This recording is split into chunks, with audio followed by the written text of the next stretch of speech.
We arrived at sunset. The journey had been long, and the last few kilometers were utterly deserted. The snow-covered serpentine road wound through tall pines, their tops lost somewhere in the pink sky. When the car finally stopped in front of the cabin, I felt a strange mix of relief and unease. The cabin looked like something out of a postcard. Tall windows reflecting the last rays of the sun, wooden walls steeped in the scent of winter, and chairs on the porch already covered by a thin layer of snow. "Here it is, our home for the week," my stepmother exclaimed cheerfully, raising her arms as if presenting her personal discovery. My father patted her on the shoulder in agreement. "You've outdone yourself, Carol." The air was filled with a promise of rest, as though everything around us was ready to welcome us with open arms. My gaze drifted to Tyler. He stood leaning against the car, seemingly indifferent to everything happening around him. His dark hair was slightly tousled and his expression was distant and pensive. I took a deep breath of the cold air, scented with pine and something almost spicy. It was so pure that it made me feel a little lightheaded. My parents had already started unloading the luggage, discussing plans. Long evenings by the fireplace, walks through the forest, skiing trips. I felt a quiet hope stirring inside me that this week might truly become something special. But the moment I stepped inside, that illusion was shattered by one undeniable fact. Our cozy, beautiful cabin was far from perfect. The moment I stepped over the cabin's threshold, I was immediately enveloped by warmth, as though I had entered a world where cold simply did not exist. High ceilings with wooden beams, the scent of a fireplace that seemed to have been lit not long ago, and the soft glow of wall lamps created an incredibly cozy atmosphere. I had already fallen in love with this place. But the idyll lasted only until Carol opened the folder with the booking documents. "So here we have." She scanned the page with her eyes and suddenly froze. Her eyebrows knitted slightly before she looked up at us with a tense smile. "It seems there's been a slight mix-up," she said in that tone people use when delivering bad news while trying to make it sound less dire. "What kind of mix-up?" my father asked, setting our suitcase on the floor. He didn't immediately catch the nuance in her tone, but I already knew something was wrong. "Instead of 3 bedrooms, there are only 2, Carol said apologetically, glancing between Tyler and me. Her gaze shifted back and forth, as if trying to guess who would voice their displeasure first. Tyler smirked, his usual nonchalance intact as he slid his hands into his pockets. "I don't think it's a tragedy. Amy and I will manage, right?" His voice was calm, almost joking, but there was a hint of carelessness in his words. I froze. Sharing a room with Tyler? 1 bedroom? Something inside me twanged like a taut string accidentally plucked. "Fine," I said. Carol smiled in relief, but I wasn't in the mood to share her sentiment. Tyler, of course, took it in stride. It was typical of him. But for me, my mind was already painting vivid images of the nights ahead, filled with the awareness of his presence in the same space. The room we were assigned was small but cozy. A faint scent of wood and frosty air lingered, even with the windows closed. The room's main feature, however, was a single large double bed. Tyler stopped in the doorway, surveying the space. His eyes lingered on the bed for a moment before he lazily waved a hand. "You can take the bigger half." A warm flush spread over my face. Avoiding his gaze, I nodded and pretended to be preoccupied with examining the window. Tyler tossed his bag into a corner and sat on the edge of the bed, testing its softness. His demeanor seemed entirely nonchalant, but to me, every movement he made was like a strike against the fragile string of my inner composure. I turned away, summoning every ounce of effort to hide my unease. Through the window, I could see pine trees dusted with fluffy snow, and beyond them, mountains barely discernible in the deepening twilight. I stared at them as though they were my salvation, trying to convince myself that everything would be fine. It was just 1 week. We were adults. We could handle it. But the strange awkwardness that settled in the room with us felt unbearably loud. The room seemed deliberately designed to test me. A small space, 1 large bed, and just a single nightstand to share. We both moved around carefully, as if afraid to accidentally brush against each other. Tyler was the first to sprawl on the bed, his hands tucked behind his head, and said with an easy grin, "It's cozy here. Looks like it'll be fun." Fun? For him, maybe. For me, every time our eyes met, it felt as though I'd been caught doing something I shouldn't. That night, I lay on my side of the bed, cocooned in the blanket like it was a shield against everything outside. Tyler was settled on the other half, far enough to keep things appropriate, but close enough for me to feel his presence even through the darkness. His breathing was steady and calm, and I caught myself listening to it. "You can't sleep on the floor, that's ridiculous," he had said earlier that evening when I meekly suggested moving to the carpet. His voice had been firm, even faintly irritated. I had nothing to say to that, so I simply nodded. Inside, it felt like two opposing forces were battling, one urging me to act mature and composed, and the other wanting to escape this uncomfortable proximity. It had been over an hour since we'd gone to bed, but sleep wouldn't come. Tyler seemed deeply asleep, while I lay staring at the ceiling, consumed by the awkwardness of it all. I couldn't shake the feeling that our forced proximity was tearing down familiar boundaries. At one point, he shifted slightly, and his hand brushed lightly against my shoulder. I froze as though struck by lightning. Everything inside me tightened into a knot. Tyler said nothing, simply rolling over to face the other side, but the moment lingered with me. The next morning, soft light filtered through the partially closed curtains, and I realized he was already awake. Sitting on the bed, he was lazily scrolling through his phone. I pretended to still be asleep, hoping to delay the inevitable start of the day. But even with my eyes closed, I could feel him looking at me. It was an almost physical sensation, his gaze gentle and unobtrusive, but penetrating. When I finally got up, Tyler greeted me with a playful, "Good morning, roommate." I tried to smile back, though it probably came out as a stiff, half-hearted attempt. Later, over breakfast, he suggested a hike to the frozen waterfall. My parents were instantly enthusiastic, and I nodded along, even as a knot of unease formed in my stomach. A hike meant more time with him, more searching for places to rest my eyes so they wouldn't meet his. But deep down, something told me this day might turn out to be important. The morning forest greeted us with crisp, frosty air. The branches of the pines sagged under the weight of snow, and sunlight piercing through the dense canopy reflected off the frost, creating a magical atmosphere. My father walked ahead, chatting with Carol. Their voices, mingled with the crunch of snow underfoot, seemed oddly distant. Tyler and I trailed behind, each lost in our own thoughts. On the narrow path leading to the waterfall, Tyler suddenly stopped and turned to me. "Want to go first?" he asked, as if deliberately breaking the awkward silence between us. I shook my head. "No, you go ahead." His look in return was strange, soft, yet slightly teasing. "You act like you're afraid of me," he said quietly, but with a playful tone. I hesitated, unsure of what to say. "I'm not afraid," I finally replied, trying to make my voice sound firm. He just smirked and didn't say anything more. As the path grew icier, I slowed my pace. The snow had turned to a thin sheet of ice, making every step precarious. At one point, my boots slipped, and I started to lose my balance. Tyler was at my side before I even realized I was falling. His hand gripped my elbow firmly, steadying me before I hit the ground. "Careful," he said, his voice slightly strained. I looked at him, unable to form a response. His hand lingered on my arm, and I quickly averted my eyes, pulling away as if nothing had happened. I stepped forward, pretending everything was fine, but I couldn't shake the sensation of his hand on my elbow all the way to the waterfall.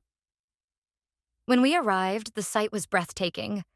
A massive stream of water had frozen into an icy sculpture, resembling a fantastical work of art. My parents enthusiastically took photos, marveling at their perfect timing for the hike. Tyler stood quietly beside me, calm yet pensive. I noticed him studying the waterfall, his brows slightly furrowed. "What?" I asked, trying to dispel the strange silence between us. He glanced at me, a faint smile tugging at his lips. Have you ever wondered how something so powerful can suddenly freeze? The question caught me off guard, and it took me a moment to realize he wasn't just talking about the waterfall. It felt like a veiled metaphor. I wanted to respond, but the words caught in my throat. His gaze, deep and slightly uncertain, seemed so genuine, as though we were speaking about something far more important. On the way back, we both remained silent. Occasionally, our shoulders brushed when the path grew too narrow. Near the cabin, Tyler offered me his hand again as I tried to step over a fallen tree. I pretended I didn't need help, but he persisted. Come on, you've already proven you can handle yourself. Let me prove I can be useful.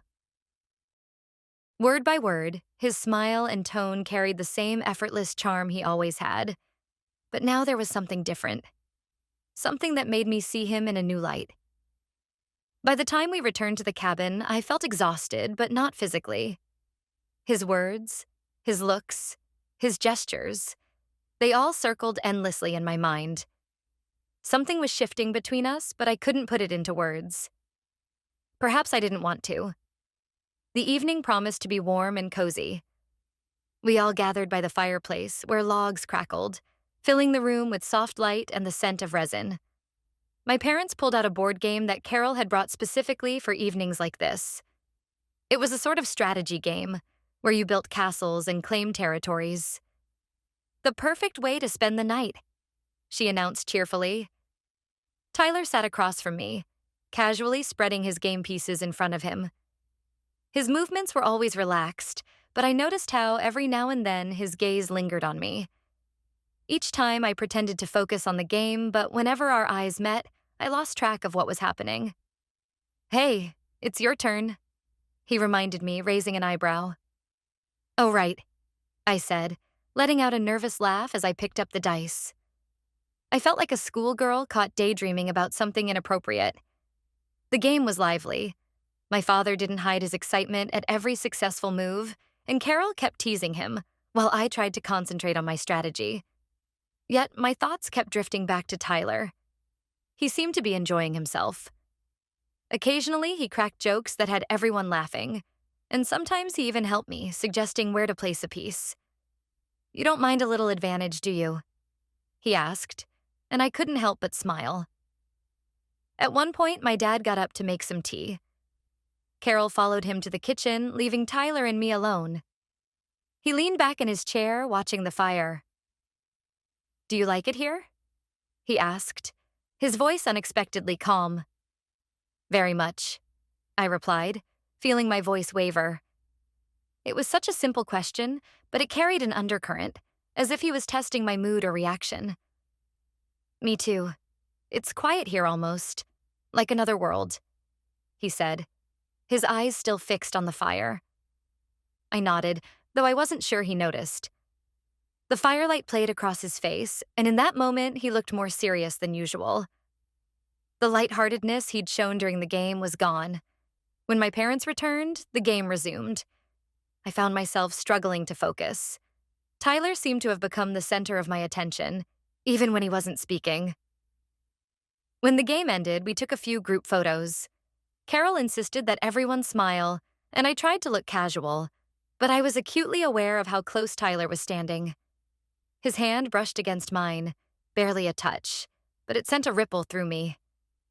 Later, he stayed by the fireplace, saying he wanted to sit in the quiet for a while. I headed upstairs to our room, feeling an odd weariness. Lying in bed, I could still hear the logs crackling downstairs. When Tyler finally came up, I was on the verge of sleep, but still noticed how quietly he moved to his side of the bed. His steps were careful, as if he didn't want to disturb me. Still awake? He whispered after a long pause. I opened my eyes but didn't turn to face him. No. He didn't say anything else. But that night, I lay awake for a long time, listening to his breathing and feeling once again how the invisible wall between us, the one I'd worked so hard to build, was quietly crumbling. The next morning, I came down to the living room as the soft dawn light began to filter through the windows. Carol and my father had gone into town for groceries, leaving Tyler and me alone. He was sitting by the window with a mug of coffee, watching snowflakes drift lazily onto the porch. His hair was slightly tousled, and his expression was thoughtful but unusually gentle. "Morning," I said, trying to sound indifferent. He turned, offering a faint smile. "Morning. Sleep well?" I shrugged, avoiding his gaze. "Fine. You?" "Had better nights," he replied with a slight smirk. The conversation fizzled out as quickly as it had begun, but then Tyler stood up and walked over to me. "Let's go for a walk, along the river, while they're out." My first instinct was to refuse, but something about the way he asked, maybe his tone or the look in his eyes, made me nod instead. We followed the trail, the snow crunching underfoot, the winter forest wrapping us in its pristine, quiet beauty. Tyler walked slightly ahead, occasionally glancing back to make sure I wasn't falling behind. Our conversation was sporadic and light. We talked about the snow, the weather, last year's vacation. Topics that made it feel like everything between us was as it always had been. But when we reached the riverbank, he suddenly stopped. The shore was blanketed in a thick layer of ice, and the water beneath peeked through in faint ripples. He turned to look at me, and I saw something different in his eyes, something pensive, serious. "Have you noticed how everything's changed?" he asked quietly, as though afraid to break the fragile moment. "What's changed?" I tried to keep my voice steady, but it wavered. "Between us," he said, his gaze unwavering. "It's just because we're here in this house. Because of the circumstances," I said, scrambling for an explanation, more for myself than for him. Tyler looked down, nudging the snow with the toe of his boot, as if debating whether to say more.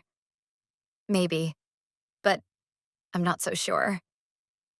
His words hung in the air, delicate and suspended, like snowflakes caught in the moment before they fall. He took a step closer, and for a second I thought he was about to say something else. But instead, he pointed toward a tree up ahead. "Look, is that an eagle?" I instinctively turned to where he was pointing, and the moment seemed to dissolve. Once again, we were just two people walking through a snowy forest. But the sense that something significant had shifted between us lingered. The walk back felt different. Tyler didn't walk ahead this time. Instead, he stayed beside me, occasionally bumping my shoulder on purpose. By the time we returned to the cabin, I wasn't sure whether to feel relieved that the walk was over or saddened that the moment of being alone together was gone. But one thing I did know, something between us had changed, irrevocably. The evening was especially cold, and the wind howled outside as if trying to tear through the cabin walls. Snow swirled in a furious blizzard, and we stayed indoors, wrapped in blankets, seeking refuge from the storm. Tyler had gone up to our room a little before me, and when I entered, he was lying on the bed, a pillow under his head, staring at the ceiling. I closed the door softly, trying not to draw attention to myself.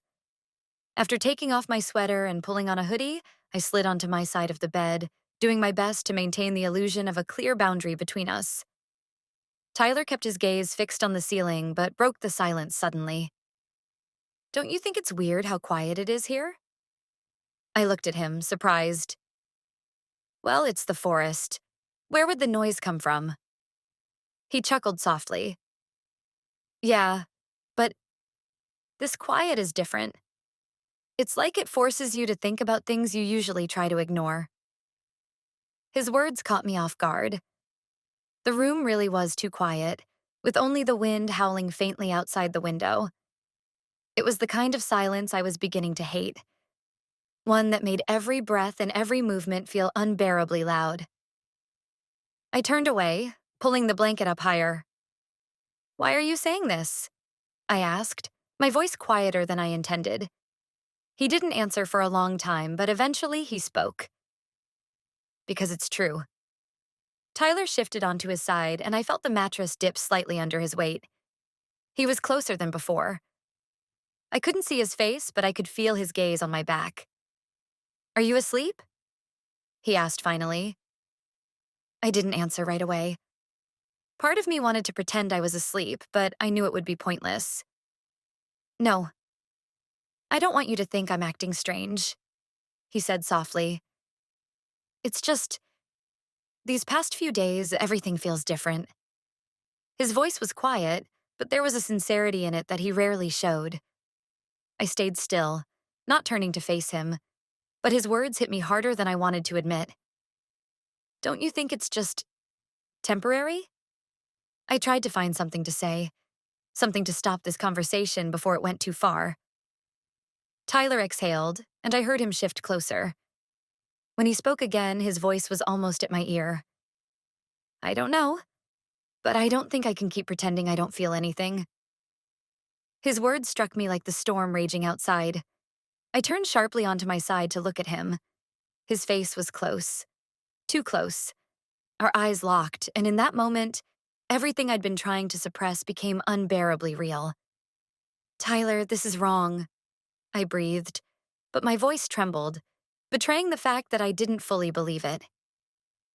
He leaned in slowly, leaving only a few inches between us. His breath was warm, and his eyes were deep, filled with something I was too afraid to name. Why? He asked softly, his gaze unwavering. I couldn't answer. At that moment, the world shrank to just us. This room, this almost electric tension between us. But before our lips could meet, I pulled back abruptly. We can't, I whispered, my voice barely audible, but the desperation in it was impossible to miss. Tyler stared at me for a long moment before leaning back with a heavy sigh. His expression was a mixture of disappointment and understanding. All right, he said quietly. He turned onto his other side, and the room fell into silence again. But this time, the silence was louder than the howling wind outside. I lay there, unmoving, until I heard his breathing become steady. But I knew he wasn't asleep. Neither was I. I woke up earlier than usual, but still managed to miss breakfast. The kitchen was unusually quiet, as though everyone was aware of some unspoken tension. Tyler sat at the table with a cup of coffee, while my parents spoke in hushed voices, discussing their plans for the day. Good morning, I said as I walked in, but my voice sounded strained. Carol smiled warmly. Good morning, sweetheart. We're heading into town to pick up a few things. Do you need anything? I shook my head, sitting down across from Tyler. He didn't look at me, focusing intently on the mug in front of him. That was odd. Normally, he'd at least crack a joke or toss out a casual comment, but today his silence hung in the air like a heavy weight. I think I'll skip it, Tyler said suddenly, cutting into my parents' conversation. Carol raised an eyebrow. Skip what? What are you talking about? I'm leaving, he replied, his tone as even as if he were discussing the weather. I froze, feeling something inside me break. But why? My father asked, clearly taken aback. You said you wanted to spend the whole vacation here. Tyler shrugged. It's just better this way. I've booked a bus to town for tonight. Carol cast a brief glance in my direction as if searching for an explanation in my face, but I was too busy trying to mask my own emotions. A sense of unease grew inside me, though I couldn't deny that perhaps his decision really was for the best. When my parents stepped outside, leaving us alone, I tried to speak. Are you really leaving? Tyler finally looked at me. His eyes were serious, shadowed by a hint of weariness. Yes, it's easier this way for both of us. Do you think this will fix anything? My voice began to tremble, though I fought to keep my composure. He sighed, his hands lingering on the mug as though he needed something to occupy them. I don't know, but I can't keep doing this. Every time I look at you, it's too much. Those words hit harder than I expected. They carried too much truth, too much of what I had been trying to ignore. It's just a strange coincidence. This will pass if we... He cut me off with a shake of his head. It's not a coincidence, Amy, and it's not something temporary. It's something that changes everything. I didn't know how to respond. Tyler stood, taking his mug to the sink, leaving me at the table in a daze. The rest of the day passed in a blur. I watched as he packed his things, as he said goodbye to my parents, joking and smiling to hide his real feelings. When it was time for him to leave, I stood by the window, watching. His figure, wrapped in a black jacket, slowly moved down the trail leading to the bus stop. My chest tightened with a strange sense of loss. He wasn't just leaving physically. It felt as though he was taking something intangible with him, something I hadn't even fully understood yet. When his figure disappeared into the trees, I realized I was alone, left behind in a silence that now felt unbearable. 2 days had passed, yet the feeling of emptiness didn't leave me. The cabin, which had once felt cozy and peaceful, now seemed hollow and far too spacious. My parents noticed nothing, engrossed in their own plans, while I found myself repeatedly gazing out the window at the snow-covered pines, trying to untangle the knot of what I truly felt. On the third day, when I thought I'd finally begun to grow accustomed to his absence, there was a knock at the door. At first, I assumed it was one of the neighbors or maybe the mailman, though the idea seemed absurd in such a remote place. My father opened the door and I heard his surprised voice. "Tyler? You're back?" I spun around sharply. There he was, standing on the doorstep with a backpack slung over one shoulder, snow clinging to his hair and jacket. He looked tired, but his eyes held a determination I'd never seen before. "I couldn't just leave like that," he said, looking at my father, but his gaze soon found its way to me. "But why did you leave?" Carol asked, clearly bewildered. "It's a long story," he said dismissively, casting another glance in my direction. My parents exchanged a look, but didn't press further. My father shrugged. "Well, come in. It's freezing out there." Tyler stepped inside, setting his backpack against the wall. His eyes met mine again, and I felt something inside me tighten, like a string being pulled too taut. Later, while my parents were occupied in the kitchen, he gestured for me to follow him to the door. "Come on, we need to talk," he said quietly but firmly. We stepped outside, and Tyler stood in silence for a long time, his eyes fixed on the forest as though searching for the right words. I stood beside him, feeling the cold seep through my jacket. "I tried to forget everything," he finally began, still not looking at me. I left, thinking that if I went far enough, it would get easier. But it didn't. I lowered my eyes, feeling something immense and uncontrollable breaking apart inside me. "And now?" I asked, trying to keep my voice steady. He turned to me, his eyes serious and a little weary. "I can't ignore this. We can't. Whatever this is, it's not going away." I stayed silent, his words echoing in my head. It was the truth I'd been trying so hard to deny. Everything that had happened between us, everything we felt, it was too real to dismiss. "You understand how complicated this is?" I finally said, my voice barely a whisper. He nodded. "Of course, but I don't care." His answer caught me off guard. He took a step closer, and I felt the warmth of his hand as it lightly brushed against mine. "I can't leave, knowing I didn't even try," he said softly, his voice almost a whisper. I stared at him, unsure of what to say. Too many emotions churned inside me, too tangled to sort out. But deep down, I knew he was right. This moment wasn't just another step forward. It was the beginning of something unstoppable. The snow kept falling, soft and unhurried, as if emphasizing the silence between us. His gaze was steady, but there was a quiet determination in his eyes, something that felt both intimidating and magnetic. I looked away, focusing on the snow shimmering in the light from the porch. "You know this could change everything, right?" I asked, trying to collect my scattered thoughts. We moved back to the room. "Are you sure you're ready for this?" I met his eyes, and in that instant he stepped closer, closing the remaining distance between us. "There's only one thing I'm sure of," he said, his hand gently brushing against mine. And then it happened. "Do you understand now?" he asked softly, his gaze holding mine. "Yes." There were no more words between us. Lying on the bed later, I replayed that moment over and over in my mind. We had taken the first step into the unknown, and neither of us knew what would come next. The next few days passed in a haze. Tyler stayed at the cabin, and while everything on the surface seemed the same as before, something between us had fundamentally shifted. My parents didn't notice a thing. Carol and my father were too engrossed in their own plans, debating another trip into town or planning a new hike along the snowy trails. Tyler and I kept up appearances, engaging in light conversation over dinners and exchanging casual jokes, but every word between us felt weighted with hidden meaning. On the fourth day after his return, Tyler approached me while I was standing by the window, gazing at the snow-covered peaks. "Can we talk?" he asked softly, as if afraid to break the delicate moment.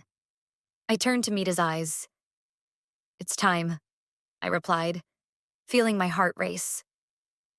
We stepped out onto the porch where fresh snow blanketed the steps and the ground below in a thick, untouched layer. Tyler leaned against the railing, taking a deep breath, and remained silent for a few moments. "I've been thinking about what happened," he began, his gaze fixed on the snow. "And I think we need to figure out where we're going with this, what we're going to do about it." I nodded, his words filling me with both fear and a strange sense of relief. "Do you think we can?" He turned to face me, his expression firm but kind. "I know it's going to be hard, but if we take it slow, figure out what this means for us, I think we have a chance." His words struck straight to my core. They were simple, yet so honest that they left no room for doubt. I stared at him for a long moment, searching for the courage to agree. "I'm scared," I admitted at last, my voice trembling slightly. "So am I," he said, stepping closer and gently touching my hand. "But it's better than ignoring what we both feel. Better than pretending nothing is happening." I exhaled, glancing at his hand, which now held mine just a little tighter. "Let's try." Slowly, carefully. No big expectations. He smiled, and that smile chased away every trace of fear inside me. "Deal." We returned to the cabin, and for the first time in days, I felt a strange sense of relief. The heavy, oppressive silence that had hung between us was gone, replaced by something else. Something hopeful. It felt as though we'd taken a tentative but necessary step in the right direction. In the remaining days of the vacation, we were cautious. No obvious signals, no moments that might raise suspicion from my parents. But inside, I felt a quiet confidence growing, a sense that things might actually turn out okay. When the vacation came to an end and we began packing up, Tyler leaned toward me and whispered, "This is just the beginning. I'm not giving up." I smiled, warmth spreading through me. "Me neither." The entire way home, my thoughts swirled around what lay ahead. I knew it wouldn't be easy. That much was clear. But something deep inside told me it would be worth it. Sometimes you have to take the risk, even when the path ahead seems daunting. Because at the end of that path, there might be something truly meaningful waiting.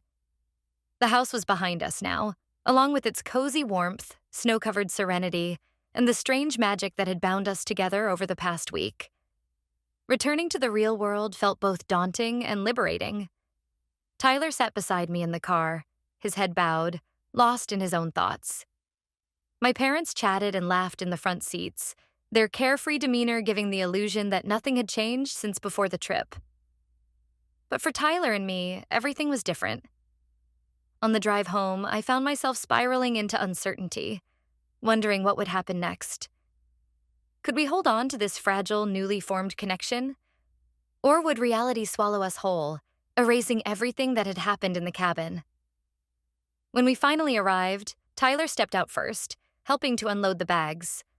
Our eyes met as he handed me a duffel bag, and in that brief exchange, I saw the same hesitation mirrored in his gaze, the same unspoken question about what came next. "Hey, Amy," he said quietly, his voice barely audible over the sound of my parents shuffling into the house. "Yes?" I asked, turning toward him. I meant what I said at the cabin. It wasn't just words. I want to try. His voice was low, steady but filled with a sincerity that sent warmth coursing through me. "I do too," I said softly, a small smile tugging at my lips. He nodded, a flicker of relief passing over his face, before turning to help my dad with the rest of the luggage. I watched him for a moment, a quiet sense of confidence building within me. We would make this work, no matter how hard it might be. As I carried my bag inside, I realized that the cabin wasn't just a chapter of the past. It was the starting point for everything that would come next. And though the road ahead was uncertain, I knew one thing for sure. We were stepping into it together,